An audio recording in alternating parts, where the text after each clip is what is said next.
제1야당 한국당에서요. 박근혜 이명박 두 전직 대통령 재판에 대해 문제를 제기하는 목소리가 점점 높아가고 있습니다.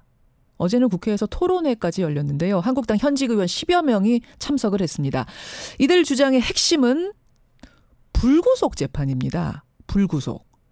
그러니까 재판을 받되 불구속 상태에서 재판을 받게 해야 한다. 즉 석방하라 이겁니다. 대체 이 주장이 어떻게 나온 건지 좀 법리적으로 들어보고요. 또 특검팀 출신 변호사의 반대 의견까지 이어서 들어보도록 하겠습니다. 먼저 어제 한국당 토론회에 발제자하셨어요. 서정욱 변호사 연결을 해보죠. 서 변호사님 안녕하세요. 예, 안녕하세요. 예, 어제 토론회 자유한국당에 어떤 분들 참여하셨어요? 윤상현 의원이 주최했고요. 예. 그다음에 여성규 법사위원장. 그리고 이게 원내대표는 나경원, 유기준 의원, 그다음에 당대표 도전한 주호영 의원, 예. 그외 박맹우, 이완영 여러 의원님들이 참여했습니다. 그러니까 이게 초선 의원 이런 분들 아니고 중진급들이 다 어제 참여한 그런 큰 토론회군요. 예, 그렇습니다. 예. 일단 토론회의 결론부터 좀 확인하고 가겠습니다. 얼른 석방을 해서 불구속 상태에서 재판을 받게 해야 한다. 이렇게 의견이 모아진 게 맞습니까? 예, 그렇습니다. 저는 이게 전직 대통령이라서 특혜는 안 되지만 또 이게 전직 대통령에서 이게 불이익도 안 되거든요. 오로지 이게 법과 원칙, 그다음에 증거와 팩트에 따라 재판을 해야 되는데 대법원 이게 구속 기간이 6개월입니다. 최장. 근데 전사배치에서 6개월 만에 과연 이게 제대로 된 재판이 되느냐. 그래서 이거 졸속 재판이 될 우려되어 있기 때문에 저는 이게 석방 후에 충분히 심리해라 이런 이제 주장입니다. 6개월 내에 끝내려고 하지 말고 석방을 시켜놓고 좀 재판을 넉넉히 여유 있게 해야 하지 않겠느냐 이런 말씀. 그렇죠. 이게 블랙리스트 있잖아요. 그 조윤선 의원. 옛날에 이거 정무수석 그리고 이게 이재용 재판도 지금 대법원에 온 지 오래됐거든요. 따라서 이게 모든 혐의를 과연 이게 6개월 만에 전화배치로 끝낼 수 있겠는가. 따라서 이게 석방 후에 한 1, 2년이도 충분히 심리를 해서 제대로 된 결론 내려달라 이런 뜻입니다. 그게 박근혜, 이명박 두 전 대통령 모두에게 해당하는 주장인가요? 그렇죠. 이게 이명박 대통령은 지금 항소심 중인데요. 항소심도 최장 6개월입니다. 근데 6개월 만에 1심에서는 이게 이명박 대통령이 정의 신청을 전부 안 했잖아요. 근데 2심에서는 이제부터 본격 정의 신청을 심리를 하는데 과연 이게 6개월 만에 되겠는가. 그래서 이명박 대통령도 불구속한 다음에 충분히 심리해달라 이런 주장이었습니다. 알겠습니다. 근데 근거가 있어야 되지 않습니까? 그것만으로는 좀 불충분하고 석방 후에 그러니까 석방이라는 게 어마어마한 일인데 석방 후에 불구속 재판을 받게 해라라는 데 대한 근거 어떤 것들 어떤 문제 제기가 가능할까요? 특히 박근혜 전 대통령에 좀 우리가 집중을 해보죠. 가장 중요한 게 도주하고 증거인멸 아닙니까? 근데 일단 박 대통령이나 이 대통령이나 누가 이게 도주할 가능성이 없다는 건 누구나 인정하지 않습니까? 도주는. 그리고 이게 증거인멸인데 박 대통령은 이게 재판에 대해서 지금 보이콧하고 있지 않습니까? 그렇죠. 그렇다면 이게 증거를 인멸할 염려가 없잖아요. 왜냐하면 이게 보이콧하고 있으니까 재판에 대해서 증거를 인멸할 가능성이 전혀 없지 않습니까? 보이콧하는 것과 증거인멸 가능성이 없다는 건 어떻게 연결이 되나요? 증거인멸은 이제 정의를 갖다 회유한다든지, 여기 증거를 조작한다든지 이게 증거인멸 아닙니까? 그렇죠. 근데 모든 걸 인정하고 재판을 아예 보이콧하고 있는데 증거를 인멸할 염려도 없고, 저는 이게 박 대통령이 도주할 우려도 없고, 근데 혐의가 수십 가지 되지 않습니까? 근데 그걸 갖다가 몇 달 만에 전원합의점면 대법관 전원이 하는 건데, 이게 몇 달 만에 그게 가능하겠는가? 혐의가 한두 개가 아니지 않습니까? 지금 계속. 블랙리스트 하나만 가지고 되게 지금 몇 달째 지금 벌써 거의 한 10개월 다 돼가지 않습니까? 지금 김기춘이나 조윤선도. 근데 박 대통령 혐의가 블랙리스트만 있는 게 아니고, 혐의가 거의 한 20가지 넘을 정도로 많지 않습니까? 따라서 이게 저는 충실하게 한번 심내보자. 역사에 남는 재판 아닙니까? 알겠습니다. 지금 서 변호사님 청취자 의견도 굉장히 많이 들어와서 제가 조금만 소개를 하면서 질문을 드릴게요. 청취자 한 분께서는 재판을 보이콧하고 한다고 해서 꼭 증거인멸하지 말란 법이 어디 있겠느냐. 재판 안 가는 건 안 가는 거고 증거인멸은 또 할 수도 있지 않겠느냐. 노성덕 님이 그런 문자 주셨네요. 어떻게 생각하세요? 그러니까 저는 이게 그 증거인멸이라는 거는 아까도 말했지만 이게 그 좀 적극적으로 예를 들어 이게 정인을 해유한다든지 또 이게 증거를 위조해 제출한다든지 적극적으로 이게 뭐 무죄를 다투면서 항변할 때 뭔가 이게 본인의 어떤 무죄를 다투며 항변할 때 이게 증거인멸이 되는 거고요. 오히려 이게 아무것도 안 한다는 거는 뭐 재판을 보이콧한다는 거는 거의 다투지 않겠다는 뜻이거든요. 근데 나가서는 만약 석방이 되고 난 후에는 좀 입장이 달라질 수도 있는 거 아닙니까? 지금은 이제 감옥 안에 구치소 안에 있기 때문에 뭐 상황이 좀 다를 수 있는 거 아닌가요? 뭐 제가 보기에는 이게 어차피 고등 1심에서부터 이게 재판을 보이콧했지 않습니까? 그리고 항소도 이게 그 안 했고요. 그리고 대법원의 상고도 이게 그 검사만 했지 않습니까? 예를 들어 상고도 안 한 사람이 증거를 인멸해서 다툰다. 이거는 논리적으로 안 맞거든요. 알겠습니다. 이게 그 본인이 항소나 상고를 했어야죠. 그런 이제 입장이신 거고 또 하나는 지금 너무 무리하게 일정이 짜여져서 돌아가고 있다. 이렇게 갖고 어떻게 충실한 재판이 되겠는지는 그 말씀을 쭉 하셨는데, 근데 재판을 지금 이게 워낙 중대한 사안이고 국민적으로 굉장히 혼란을 주고 있고 국가적으로도 참 어떻게 보면 망신스러운 국정농단 사건이기 때문에 어떤 사건보다도 빨리빨리 신속하게 재판을 진행해야 된다는 게 법원의 입장이거든요. 빨리 결론을 내는 게 맞다라는 게 국가적으로도 이익이 된다는 입장인데 어떻게 생각하세요? 저는 이게 과거에 그 전두환 노태우 대통령도요. 주 2회 재판을 했어요. 근데 그게 너무 과하다고 해서 이게 보이콧한 적이 있거든요. 근데 주 4회라는 거는 일주일에 4일 재판하지 않습니까? 그렇습니다. 그러면 이게 변호사가 오늘 재판하면 내일 정인도 있고 오늘 정인도 있잖아요. 오늘 정인신문하면서 내일 정인신문은 누가 준비합니까? 그렇지 않습니까? 오늘 재판하고 내일 정인도 몇 명 있으면. 따라서 이게 주 4일 재판은 제가 알기로 전 세계에 유례가 없습니다. 유례가 없다. 저는 이게 1심 재판 기간이 6개월이라고 돼 있지 않습니까? 법에. 그러면 이게 통상적으로 원칙에 따라 재판하고 6개월이 지나가 못하면 석방 후에 재판하면 되지. 그 6개월에 맞추기 위해서 주 4일을 재판하면 그럼 이게 변호사하고는 언제 접견해서 재판을 어떻게 준비합니까? 따라서 이게 저는 유례 없는 과도한 이게 그 일정이라는 거죠. 과도한 일정이다. 게다가 형량이 과한 것도 지금 석방 후 재판의 이유다 이렇게 어제 설명을 하셨던데 그건 무슨 말씀이에요? 형량이 과하다? 예를 들어 이명박 대통령은 모든 혐의가 하나로 지금 재판하고 있죠. 병합심리라고 하나요? 그거 말씀하시는 거예요? 그렇죠. 하나로 기소해서. 그런데 박 대통령 지금 재판이 몇 개입니까? 예를 들어 대법원에 있는 게 25년이 있고요. 직권남용, 뇌물수수, 국정원 특활비가 6년이 있고요.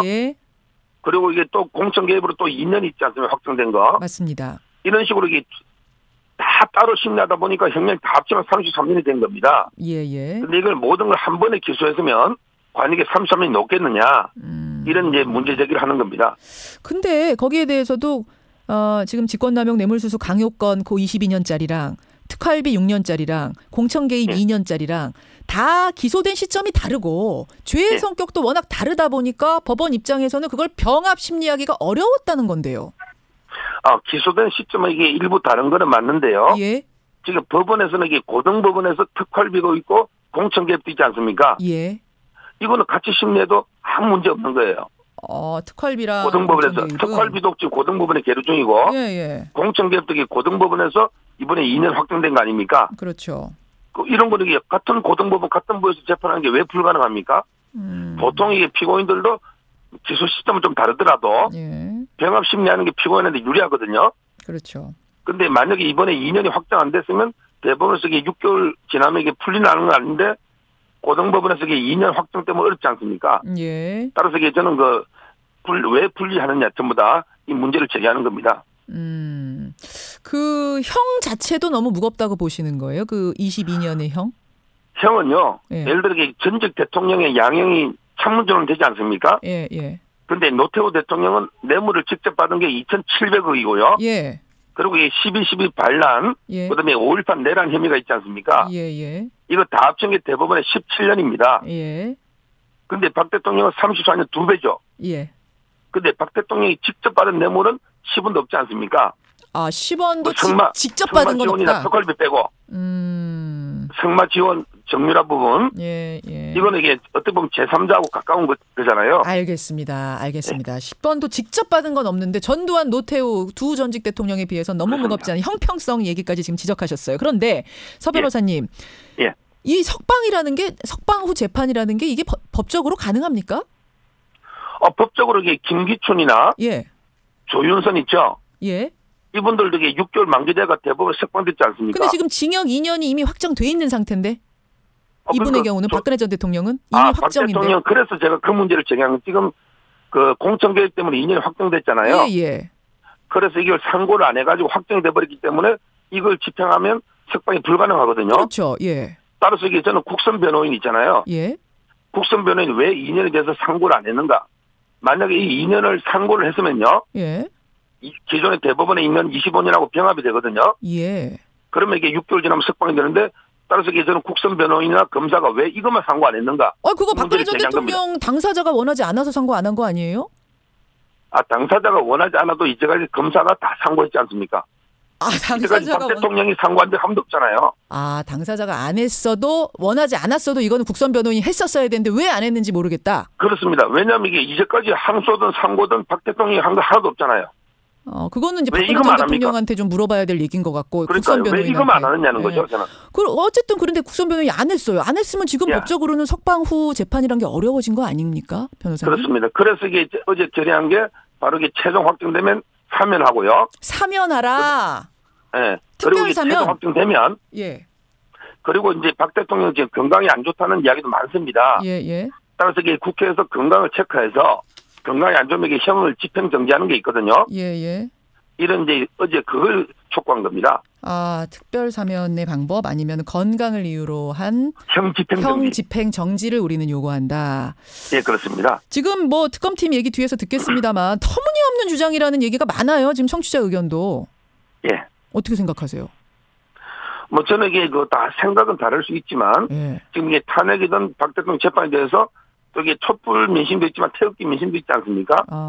예. 저는 이게 여러 의견이 있기 때문에 이런 걸 종합해서 판단하면 될 것 같습니다. 알겠습니다. 여기까지 의견 확인하겠습니다. 고맙습니다. 예, 감사합니다. 어제 한국당의 중진들이 다 참여한 토론회, 불구속 재판을 촉구하는 토론회의 발제자 서정욱 변호사를 먼저 만났습니다. 반론 들어보죠. 박영수 특검팀의 특별수사관 출신이세요. 이정원 변호사입니다. 이정원 변호사님 안녕하세요.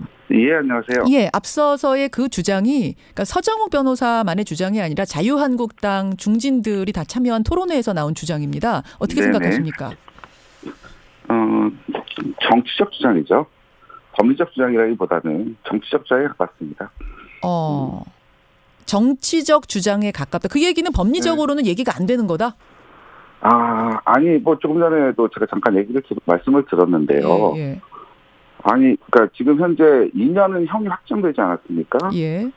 공천 개입과 관련해서는요. 공천 개입 2년은 이미 확정입니다. 상고 안에서요. 네, 그렇습니다. 그리고 더군다나 다른 재판들이 정리도 되지 않은 상황이에요. 그렇죠? 최종적인 대법원 판결이 나오지도 않은 상황입니다. 여기서 일단 지금 형이 확정된 부분을 2년 확정돼서 그 형기를 살고 있는데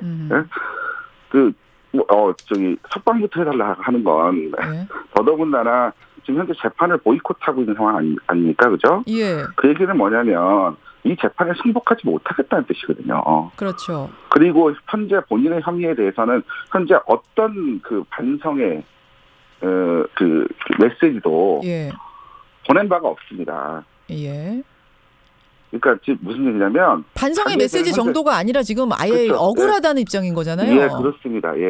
그런 상황에서 본인을 풀어달라고 하는 건 그 일부 정치인들의 이해관계에 따른 정치적 주장이라고 봐야죠. 정치적 주장이다. 근데 이제 그 이유를 조목조목 서정욱 변호사가 설명을 하셨어요. 뭐냐면 일단 6개월 동안 이 많은 걸 수사하는 게 너무 짧다. 이건 제대로 재판을 할 수가 없다. 이 얘기입니다. 다른 사람들과 형평성과도 어긋난다. 주 사회가 말이 되냐. 전두환 노태우 전 대통령은 주 2회도 많다고 그때 이거 보이콧하고 그랬는데 주 사회는 너무 심하다 이거거든요. 우선 특검법에서는 1심 판결은 3개월, 2심 판결은 2개월, 대법원 판결은 2개월 안으로 끝내도록 규정되어 있습니다. 재판부가 물론 이 규정이 훈시적이라 하더라도 이 규정을 무시하고 재판할 수는 없는 것이죠. 언제까지. 더더군다나 재판이 이렇게 길어진 것은 박근혜 전 대통령 측의 특히 변호인들 소송 전략 실패가 아닌가 저는 그렇게 생각을 합니다. 그게 무슨 말씀이세요? 변호인들이 잘못한 거다? 즉 특히 1심이 이렇게 오래 걸린 이유는 관련되는 증거를 모두 부인했어요. 지금 무슨 말씀이냐면 증거를 적절히 취사 선택해서 뭐 인정할 만한 증거는 인정하고 그죠? 그다음에 집중적으로 다퉈야 할 증인들 뭐 이런 부분들은 뭐 증인을 증거를 부인하고 이렇게 해서 재판이 이루어졌다면 재판에 가기 전에 이미 좀 추려졌다면 훨씬 그렇습니다. 재판이 좀 슬림했을 것이다. 그렇습니다. 그러면 훨씬 더 속도가 빠르게 이렇게 무리하게 주 4회씩 재판을 진행해야 될 이유가 없습니다. 그런데 관련 증거를 전부 다 부인하고 모든 증거를 다투겠다고 이렇게 재판 전략을 세워놓고 당연히 그렇다고 한다면 시한이 정해져 있는 재판부의 입장에서는 언제까지 재판을 끌 수는 없는 것이죠. 따라서 시기를 맞추고 재판을 진행하려고 하다 보면 그렇죠. 그렇다고 한다면 재판 일정을 무리하게 잡을 수밖에 없는 것이죠. 또 하나는 주 4회 재판이라고 하더라도 변호인이 여러 명 선임돼 있지 않았었습니까? 그랬었죠. 그렇다고 한다면 충분히 재판을 분담해서 재판 준비가 가능했습니다. 특검팀이나 아니면 검사도 마찬가지거든요. 그렇죠? 그러니까 무슨 얘기냐면 인원 한정되어 있어요. 마찬가지로 증인신문을 하기 위해서라면 검사 측도 마찬가지로 증인신문을 준비를 해야 됩니다. 알겠습니다. 동등한 입장이라는 것이죠. 알겠습니다. 또 석방의 다른 이유는 도주 증거 인멸의 가능성이 전혀 없는 사람인데도 불구하고 굳이 구속을 시켜서 재판한 이유가 뭐냐? 여기는 어떻게 생각하세요? 일단 도주 가능성은 없다고 볼 수 있을지 모르겠습니다. 그렇지만 현재 이 재판 자체에 승복하지 않고 본인의 범행을 부인하고 있다는 것 자체는 그죠? 증거인멸의 우려가 있다고 보아야 될 것이고요. 보이콧 아까 잠깐 서 변호사는 보이콧을 하고 있다는 거는 이미 적극적으로 뭘 해보겠지 않겠다는 뜻이기 때문에 증거인멸하지 않을 것이다 하시던데. 보이콧이라고 하는 거는 이 재판을 인정하지 않고 본인은 일도 죄가 없다는 말씀이거든요. 그렇다고 한다면 그 자체가 범행을 부인하고 있는 태도로 읽힐 수가 있고요. 그 자체는 이 재판을 증거인멸의 우려가 있다고 봐야죠. 또 하나는 반대로 해석하시는군요. 또 하나는 그거 이외에도 범행의 중대성이라는 부분이 있습니다. 지금 무슨 말씀이냐면 박 대통령을 석방해 놓은 상태에서 만약에 재판을 진행한다고 보십시오. 주 4회 재판이 진행될 때마다 길거리에서 그죠? 태극기 집회하고 그다음에 촛불 집회가 계속해서 이 재판 벌어지는 때마다 아마 장외에서 시위나 이런 것들이 장난 아닐 겁니다. 이제 혼란스러워질 것이다. 그렇습니다. 그런 부분들도 재판부가 고려했다고 봐야 될 것이죠. 병합 심리는 어떻게 보세요? 충분히 병합 심리해도 되는 것까지 다 따로 쪼개가지고 형량이 너무 늘어나 버렸다. 그거는 우선 우리나라 형법에 보시면 형법 39조가 그죠? 경합범 중에 판결을 받지 않은 죄가 있을 때는 그 죄와 이미 판결이 확정된 데를 동시에 판결하는 경우, 즉 경합하여 판결하는 경우와 동일하게 형평을 고려해서 그 죄에 대한 형을 선고한다. 그죠? 그리고 이 경우 그 형을 감경 또는 면제할 수 있다라는 규정이 있습니다. 즉 무슨 말씀이냐면 경합해서 심리받는 것과 형평을 고려하여서 판결하여야 된다는 것이 우리나라 형법 규정입니다. 알겠습니다. 따라서 경합하여 심리하지 않았다는 이유만으로 그 재판이 불공정하다고 얘기할 수는 없는 것이고요. 알겠습니다. 이제 앞에서 서 변호사님은 법적으로는 지금 어떻게 불구속시킬 석방할 방법이 없는 건 안다. 하지만 특별 사면 대통령의 결단 이걸 바라셨어요. 어떻게 생각하십니까? 우선 대법원에서 빨리 대법원 판결 자체가 먼저 확정을 해야죠. 아니 그 말씀은 아직 애도 안 나왔는데 그죠? 애 인물평 하는 거하고 동일한 말씀이죠. 아직 아이가 출산도 안 했는데. 그렇죠. 인물평을. 저것도 대법원 판결 확정된 이후에 뭐 그런 말씀을 하신다면 일부 승화할 수 있는 부분도 있습니다. 그런데 아직 대법원 판결도 완료되지 않은 상황에서 그런 말씀이 적절한지 저는 이해할 수 없습니다. 여기까지 말씀 듣죠. 지금 뭐 토론회가 열리고 석방 촉구 결의안까지 발의가 지금 한국당에서 준비 중이라는 얘기가 나와서 저희가 이제는 한번 테이블에 올려보고 얘기를 들어봐야겠다 싶어서 오늘 이 주제 골라봤습니다. 고맙습니다. 조목조목 법리적으로 반박하고 싶은 부분은 많습니다. 더 많습니까? 예, 그렇습니다. 여기까지만 하셔도 충분히 알겠습니다. 고맙습니다. 네, 감사합니다. 예, 박영수 특검팀의 특별수사관 출신 이정원 변호사였습니다.